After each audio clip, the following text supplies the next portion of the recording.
Bakıda SSR bayrağını qaldıran şəxs sevgilisi ilə birlikdə arvadını döyən onkoloq imiş. Bakıda SSR bayraqları ilə yürüyüş etməyə cəhd edən qrupun görüntüləri sosial şəbəkələrdə yayılaraq gündəm olub. Daxili İşlər Nazirliyinin keçirdiyi əməliyyatla yürüyüşün təşkilatçıları, o cümlədən İbrahim Əsədli saxlanılıb və onlar barəsində cinayət işi açılıb.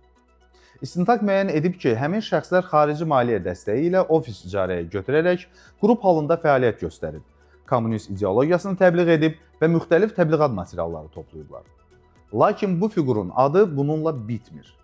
Məlum olub ki, SSR bayrağı ilə yürüyüş etməyə cəhd göstərən həmin İbrahim Əsədli bir müddət əvvəl Bakıda həyat yoldaşı Aynur Əsədlini sevgilisi ilə birlikdə döyməklə ölkə gündəminə düşmüş tanınmış onkoloq həkimdir.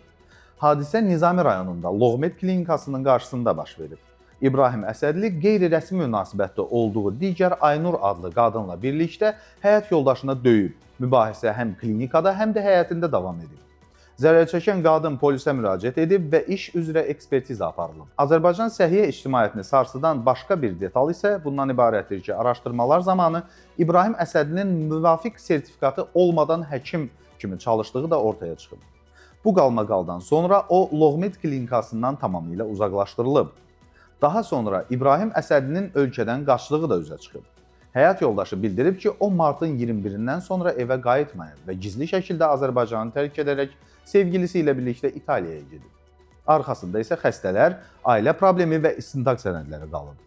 Beləliklə, SSR bayrağı qaldıran qrupun mərkəzində duran adamın adı yalnız siyasi aksiyada yox, həm də şiddət, etik pozuntu, saxta fəaliyyət və ölkədən qaçmaq kimi çox saylı qalmaqallarla hallanır.